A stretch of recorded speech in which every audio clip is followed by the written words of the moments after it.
Hello and welcome along to another episode of this FM19 story, part of the furniture with me, Daniel. It's season 3, episode 5, and today we've got a massive game coming up which we'll talk about in a minute, but we've started on this screen for a couple of reasons. Firstly, the main one, obviously, we've been given a new contract. Our period of uncertainty is over. We've had a quite remarkable run since the last episode, and we've now got a deal till the end of next season with a pay rise up to £1,500 a week. The second reason is because we didn't want to spoil a lot of things for this episode. We've got some form matters to talk about as well as a couple of transfers. We're coming towards the end of the window, but we're back slightly earlier than we planned, purely because we've got a big game coming up against a big side towards the end of a competition. So let's take you back to the home screen. We have had the most ridiculous run of form since the last episode. I can't remember anything like it in Football Manager, to be honest. We'd got our first win in 11 league games when we came back for the last episode, and we then beat Morecambe, who were down in relegation trouble at the time, to put ourselves clear. But since then, what's happened has been quite remarkable, and I can't explain it because I haven't changed too much, bar the little odd tactical tweak. You can see at the moment we've managed to make our way up to 9th in the league somehow, although it is still quite a tight table, and we're just 3 defeats away potentially from 19th place.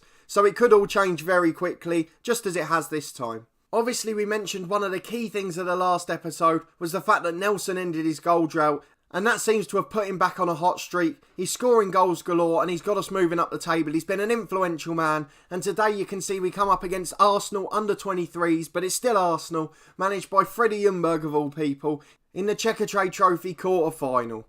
There's been plenty of games since you were last with me. Let's go and show you that run.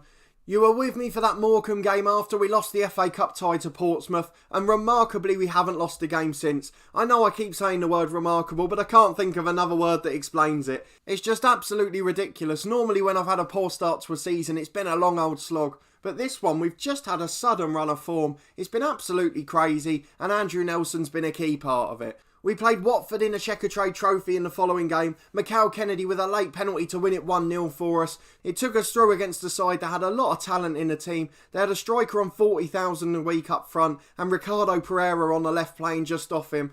They had 4 or 5 real good quality professionals, so we were delighted to get through there. And as a Luton fan, it obviously meant that little bit more. We then played at home to Notts County. This was probably the only disappointment of the run. We drew 3-3, but we were 3-0 up at half-time and threw it away. Nelson got a brace with Broja scoring the other. In the games we have played 4-4-2, those two together have been absolutely deadly up front.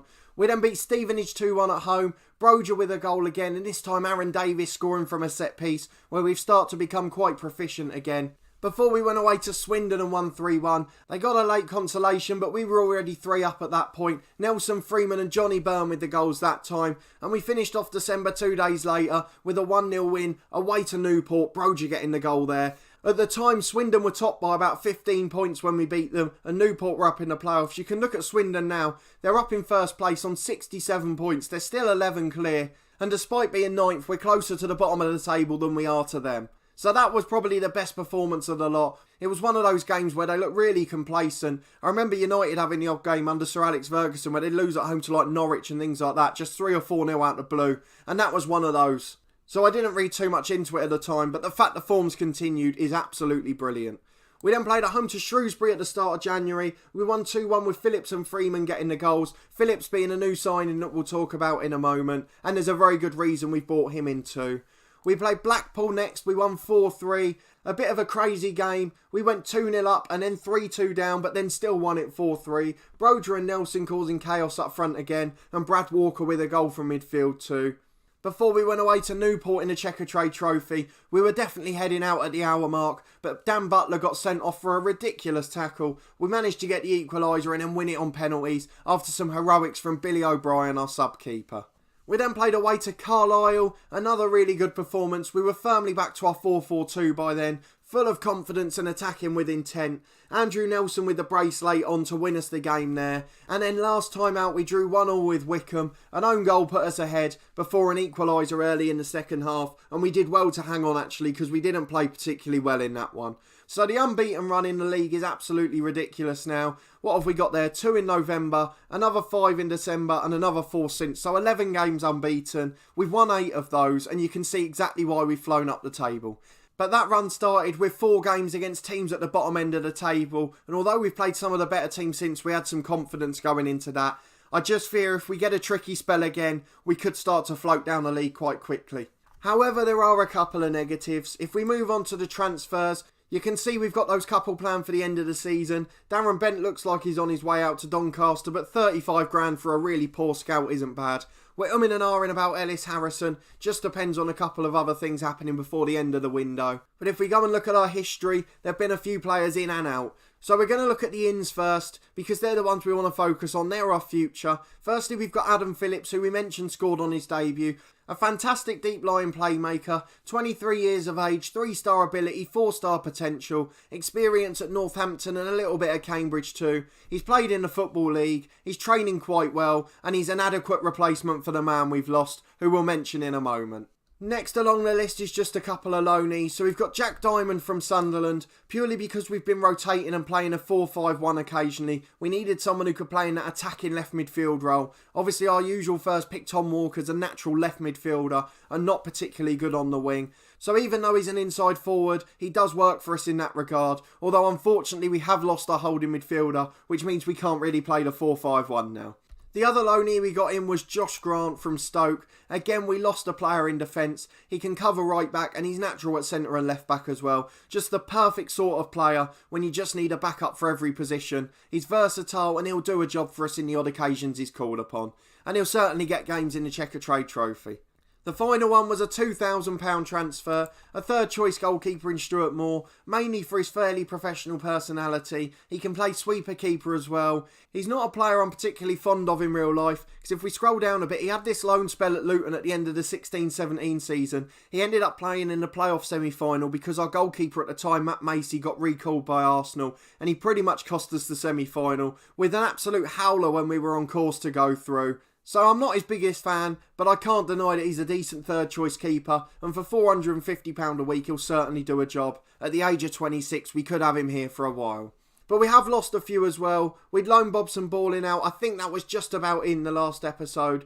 But since the January window opened, we lost Darren White to York, £7,500. He was one of our highest paid players, and he's at 31 years of age. He keeps getting called for international duty. He's one of the worst trainers at the club, and the fact that he's gone to a side in the National League North shows that he probably isn't good enough for our level. So he's gone, and that's why Grant's come in on loan, and it saved us over £1,000 a week. And by the looks of it, he's not even first choice at York either. So that shows why we might have been in relegation trouble at the early stages of the season. But let's move on to the next one, which is Jakub Sokolik. We only got $20,000 for him in the end. He was causing so many problems off the pitch.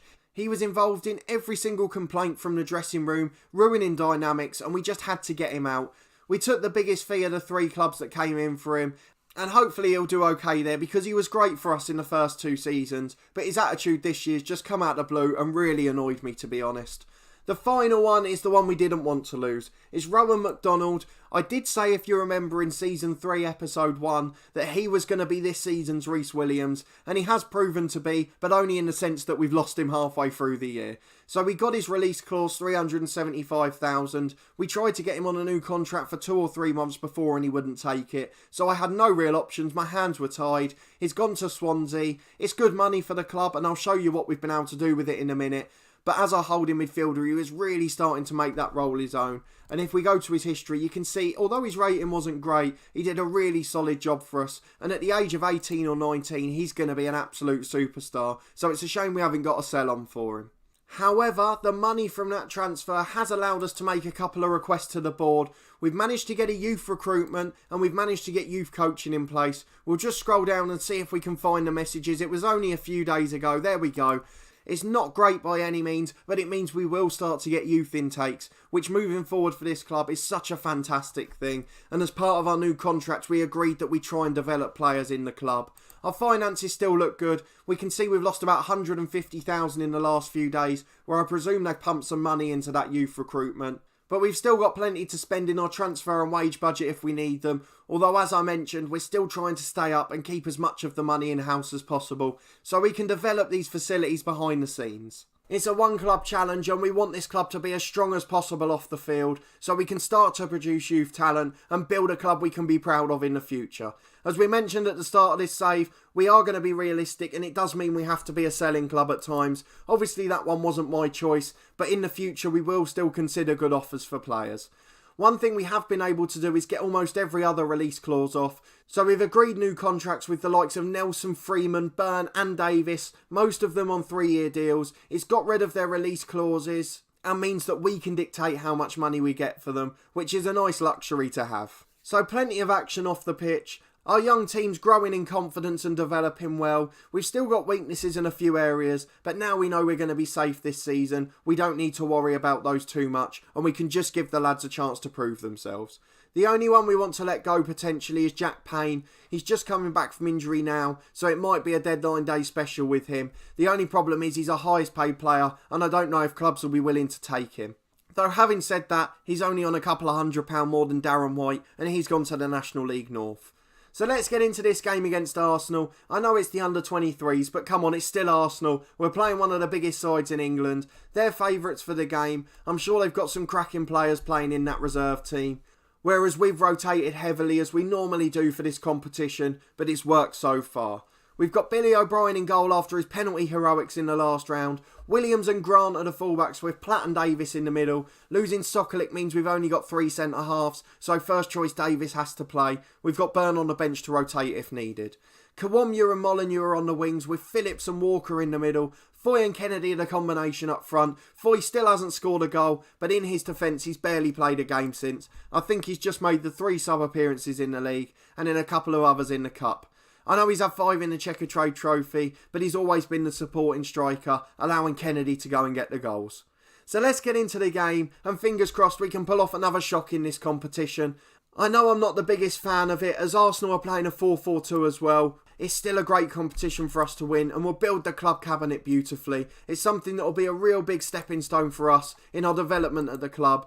Obviously, for me as a Luton fan, one of my favourite childhood memories in football, probably the best memory I've had in football in my life, is Luton winning the Checkatrade Trophy final, or the Johnston's Paint Trophy as it was at the time. As we hit the post early on and it's cleared away, it was the season we had minus 30 in League 2. We were guaranteed to be going down as the season started, but we managed to get to the final. We'd built a team 2 days before the season, all of free agents and loanees, and Mick Harford, the club legend, took us to the final and won the competition. And it put a real bright light on what was otherwise a disappointing season. But of course we started from nowhere and the fact we were still in business was the selling point for us. So a really great memory, but in its new format with under 21 and under 23 sides, it's just not my cup of tea. But with 10 minutes gone in this one, it's 0-0 and both sides have had a couple of chances. Lopez with a throw in which Phillips heads away. It's fallen to Guendouzi on the edge of the box. There's the sort of quality they've got in the team. Guendouzi starting. Williams with a throw on the left for us. Kennedy goes to flick it on, but it's cleared. Williams on the left again, inside to Kennedy. Kennedy back to Phillips. He's got to switch on if he needs it, but goes back to Williams. Williams crosses into the back post, but he's headed away, and he's brought away by Bastock for Arsenal. He's put Hughes in one-on-one, goes for the shot from distance, and it's straight at O'Brien. We survive at 0-0, but these players are really quality, and we're going to struggle in this one. Phillips has a free kick blocked. Guendouzi will bring it away, and after 25 minutes, it's still goalless. Arsenal with a free kick in a dangerous position. Maitland-Niles to the back post. O'Brien misjudged it and Kimball puts it in. I think O'Brien is at fault for that goal. They've said it in a commentary. It did look like he'd flapped at it. But Maitland-Niles with that quality delivery is something he's not used to seeing every day. Foy's in behind. He goes for the shot, but it's wide. A confident Foy would probably take that in and go round the keeper. But he's just swung at it and unfortunately it's gone wide. Kimball gets on the end of a Maitland-Niles delivery again, but it's straight back to him. Maitland-Niles to the edge to Guendouzi. You can see those two players have been the most prominent already. Davis clears the cross away to Bastock. Kimball again now. The cross is blocked back to Guendouzi. Guendouzi finds Blackburn on the edge, goes for the shot, but it's high and wide and we can deal with those sort of ones all day. No more highlights then, it's half time, it is 1-0 to that set piece. It's been a really even game. We are going to say we're disappointed to try and get more out of them, but in truth I'm not that disappointed with what's gone on. We deserve to be level, but unfortunately it's just that extra bit of quality and a goalkeeping error. I can see from the bottom there that Loris Karius has scored an own goal for Liverpool under 23's, so it's good to see some things never change, Phillips gets the ball back to Williams. Molyneux on the left, it's deflected and Kimball clears. Davis knocks it down and Guendouzi over the top. Matthews is in but Platt deals with it well and Grant can bring it away to Kawamya. Kawamya over halfway, long ball over for Kennedy, he's in one-on-one. Oh, the centre-half just got back and got the block in and it's behind for a corner kick. But we looked really lively there early in the second half. Phillips with the in-swinging corner. Davis at the back post, but it's straight at the keeper and he comfortably deals with it and they'll bring it away but the highlight ends. It's a throw-in on the right for Kimball, the goal scorer. Maitland-Niles back to Kimball again and now Hughes. Guendouzi on the edge of the box has got time. He finds Lopez on the left. Lopez cuts inside, Kawamya blocks the cross and Walker clears it long but only as far as Blackburn. Guendouzi gets it out to the right to Kimball again. Kimball with the cross but it's blocked away. Guendouzi's there every time. He's been brilliant in this game. Bastock at the back post down for Matthews and it just bobbles in. You couldn't get much more lucky but we're 2-0 down and unfortunately our run in the Checkatrade Trophy's over. It is against a big side in Arsenal but it's been very disappointing the way we've conceded in what's otherwise been an even game. We're going to go attacking now, just go all out and see what happens and we'll shout at the lads as well. We're going to show some passion, see if they can get them into the game, get them rolled up and try into attacking numbers. Ball's in from Kimberley into Bastock. There we go. We didn't need to worry about that. It's game over. It's 3-0 and we're going to go back to balance to avoid embarrassment now. In fact, no we're not. We're going to stay attacking. What's the harm? We might as well lose 6 and lose our confidence for the year. We're going to make some subs. The fullbacks have been awful. Denver Hume can come on the left. Molyneux's been poor on the left of midfield, so Diamond will come on for him. And Matt Foy again doesn't look like scoring, so we'll bring on Nelson just to see if we can get back into the game. But our fullbacks are a weak area, particularly the substitutes, although our first choice ones aren't particularly strong either. Davis on the end of a corner, but it's headed away, and it'll fall to Diamond, but Kimball gets there first. We had a warning to close Bastock down, so we'll do that, and we'll get back to the pitch as Bastock's in again. Goes for the shot, but it's high and wide, and we survive at 3 with 25 minutes left. Phillips with the ball over the top from the free kicks headed away. Diamond finds Phillips again. Phillips on the left-hand side. He's got no one running off him, so Hume goes for the big switch. Kawamya with the cross. Nelson shoots. We've got one back and we're back in this game, everyone. We're going all-out attack and we've got every chance if we can keep creating chances. Platt gets the ball out to the right-hand side to Kawamya. Kawamya down to Grant down the line. He goes for the ball over. Nelson's in again. He's got to cut it back. It's a penalty, surely. It's given away a penalty. Who's going to take it? It's either Kennedy or Nelson. We're going to leave it as Kennedy for now because we don't want Nelson to lose the confidence he's already got if he misses this. Kennedy's been reliable for us so far, but I'm sure he's due a miss. He isn't this time. It's in the top corner and with 20 minutes to go, we're back in the game. And for those of you wondering why we've been winning so many games, this is it. The spirit at 3-0. We're just not out of games. We look like scoring so often. And when we go all out attack at 2 or 3 goals down, we keep scoring goals. It's absolutely crazy. The way we're attacking, we're such a threat. We've got so much pace and high intensity in behind. Bastock's committed a foul. That's got to be a red. He had no intent to get the ball there. He should be sent off. He's only been given a yellow, but he's got away with one there. 15 minutes to go, and it's 3-2. Into 5 minutes of stoppage time. We've gone very attacking, but it's not made a difference yet. We've got 2 minutes left. Flaherty's got the ball in midfield for Arsenal to Guendouzi. Considering they've got a side with players like Guendouzi and Maitland-Niles in, we've done a remarkable job in this one. They're playing it around in midfield though, they're using their quality and keeping the ball, and if they've got the ball, we can't harm them. They've got a corner kick with 90 seconds to go, and I'm sure we'll see some time wasting from Maitland-Niles here. Here we go, he's going to take as long as he wants over this delivery. He'll probably get to 94 minutes before he delivers it. It goes in towards the back post. They don't do a short corner, and it's a good job they didn't because they've headed it in. And with just 1 minute of stoppage time remaining, we've managed to give away a fourth. And unfortunately, it is game over. But a fantastic effort from the lads against a really good side, including some high quality players. But we've just come up short despite a spirited fight back. And it's our first loss in about 2 months since that Portsmouth game in the last episode. We're only losing in cup competitions against bigger sides, so no complaints with that. But a fantastic effort from the lads, and it was an even game in truth. It was just a couple of silly errors at the back that lost us the game. We're going to say we can't fault them. We've been keeping their confidence high when we've been disappointed with results, draws and defeats, and it's worked well. So we're going to keep doing that and hope that we can continue this run and finish in the top half this season. If we look at what they've said about the game, they've eased to victory because they went 3-0 up. We gifted them a couple of goals, and it's just unfortunate because it would have been a penalty shootout without those. So we are out the Checkatrade Trophy. We can focus on the league now with no other competitions to worry about, and hopefully over the next couple of months we'll consolidate ourselves and not get dragged back towards that relegation zone. So obviously we'll judge the next episode based on where we are in the league and the teams that are around us. I do want to show the Wimbledon game just because Barley Mumba's there, but I know that might not be an entertaining one if they're up towards the top and we're back down towards the bottom, depending on how form goes. But we will be back at some point in March, hopefully just after our first youth intake of the series. We've got those facilities now, so although it probably won't be a good one, just to have an intake is going to be something special for me at the club. But if you did enjoy this video, please put a thumbs up on it. Let me know in the comments, have you seen anything like this yourself in Football Manager, where you have a long run without a win? I think we were 10 league games, and now we've gone 11 without a defeat in the league. It's really bizarre patchy form, but it's been absolutely fantastic to have this run. Do you think we'll finish in the top half, or do you think we'll slide back towards mid-table as the season goes on? And give me your thoughts on the transfer business. Were we right to let White and Sokolik go? And how much of a miss do you think McDonald will be? Subscribe to the channel for daily Football Manager content from my 2 FM19 stories. This one part of the furniture with Torquay United, the One Club Challenge where things are back on track now. As well as our other series, The Head Coach, where we work under a director of football with no say in transfers or contracts. We're at our third club in 3 seasons there, and have had mixed fortunes across the story so far. Finally, there's weekly content from my FIFA 19 Lower League career series with Crew Alexandra, where we tried to take them from the bottom playable league to the top, just like this series in FM19. But a massive thanks for watching as always, and we'll see you next time.